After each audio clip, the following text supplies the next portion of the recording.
Amadena aranyishe nta n'ibihumbi bitandatu wampa rwose nkegurira kabunga koko.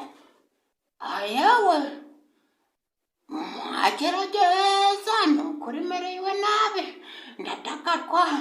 Yewe umva amadena ameze nabi, mwihangane rwose mumpe nka bitandatu rwose.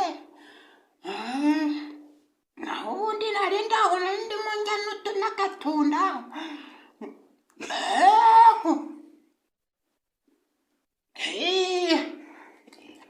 Wihangane urasunike mwana wanjye. Reba uko umukino wari umeze, kurikira neza.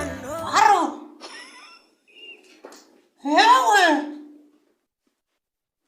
umwana wa muraho.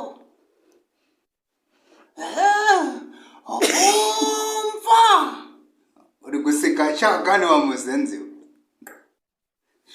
Njye noze kujya hanze bro.